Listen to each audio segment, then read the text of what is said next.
Less than 10 minutes, Honorable Speaker. Yes, I'll be.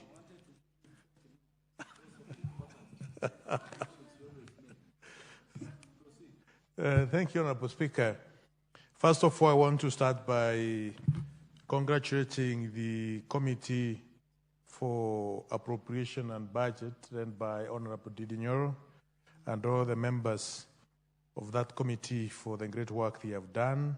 They have shown commitment to this nation, and we thank them for the service to the nation.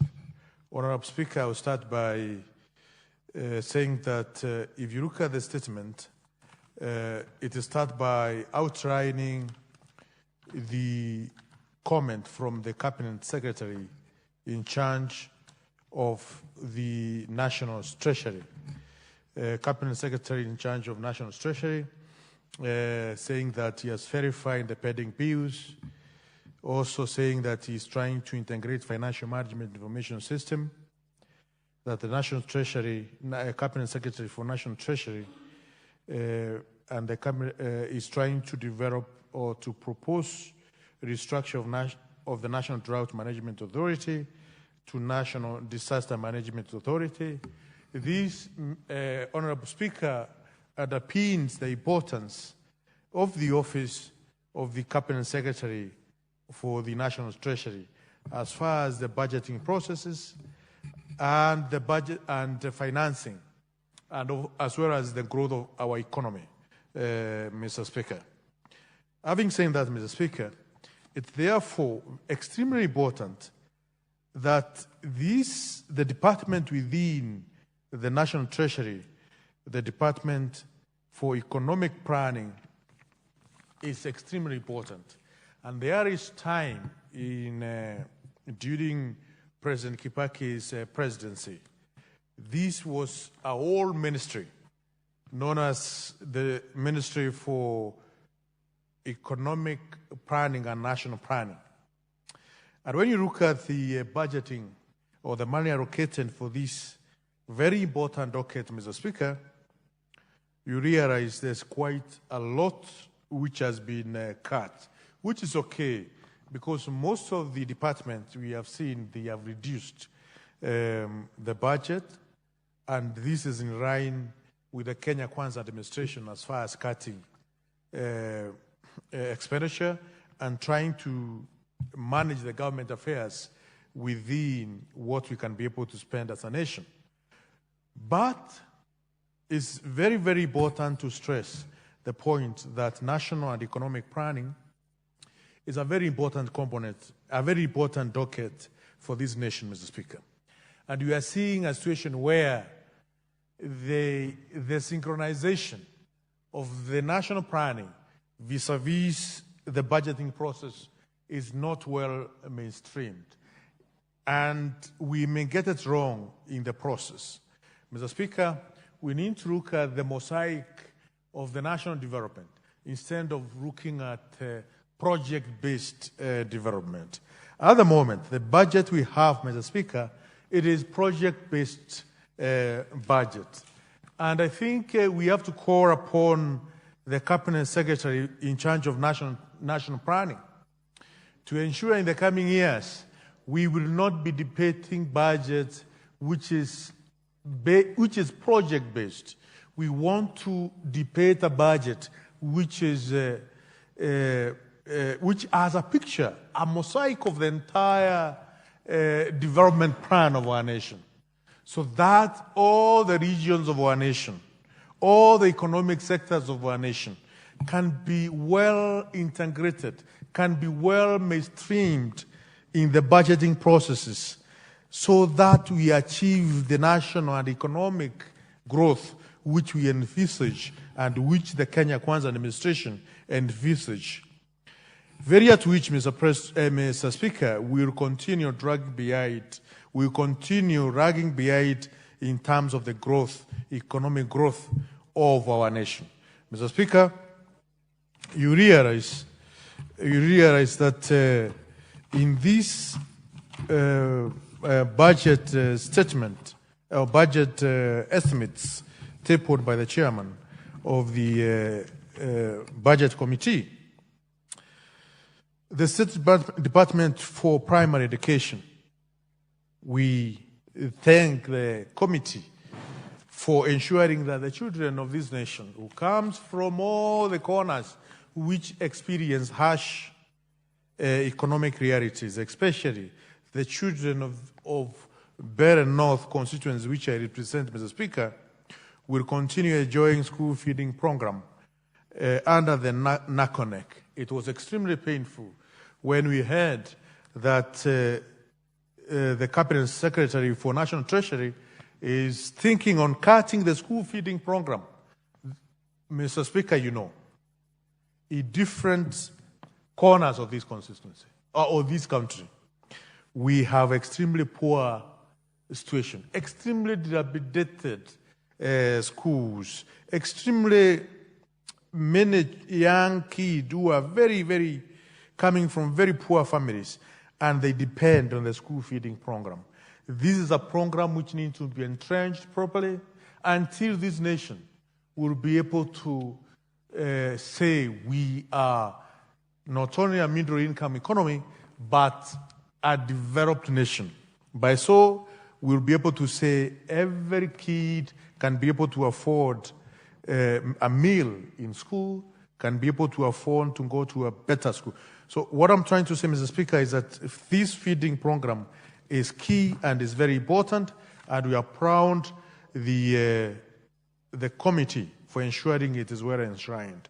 Mr. Speaker, I note with concern when it comes to the secondary education department, we have seen reduction of the budget. In ICT, we have seen reduction of the budget in infrastructure development. Education is the only equalizer which we have, which can make anybody, any Kenyan, from any walk of life, from any corner, to be able, Mr. Speaker, to go to any part of the world, work and serve. As far as we are concerned, budget for education is critical, and the technocrat within the Ministry of Treasury should look at when we are cutting down the budget, let's be very afraid when we are reducing the budget for education, whether it is tertiary education, whether it is university education, whether it is primary or secondary education. Education is key. We better cut budget for other areas, but not a budget for education. We already know, Mr. Speaker, that education sector is underfunded.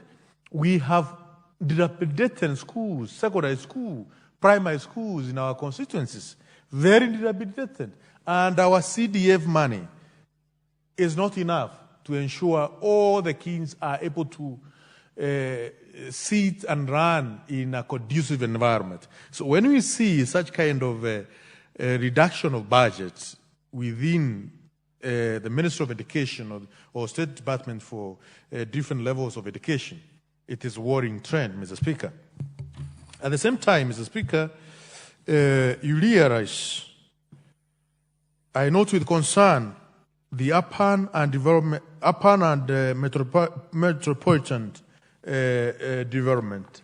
We have seen serious calamities, disasters for the past this year as well as last year because of excessive rainfall. And some of this is attributed of poor urban development.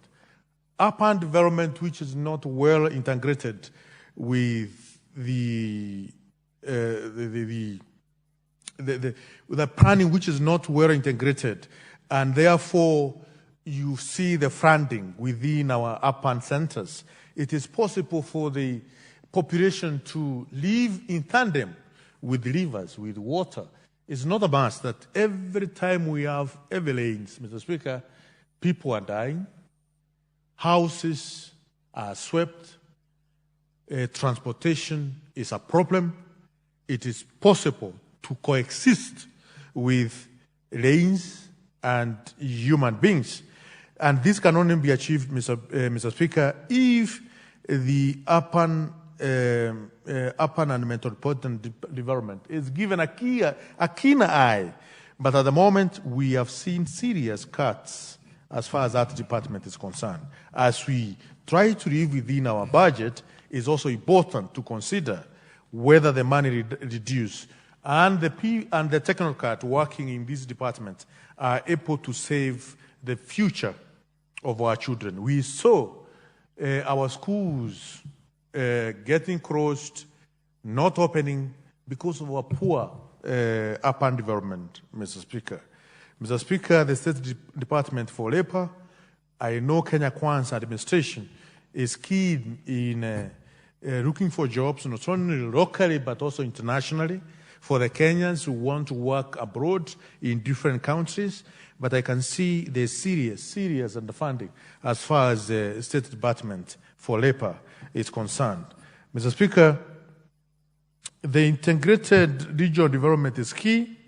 It's something which needs to be well championed.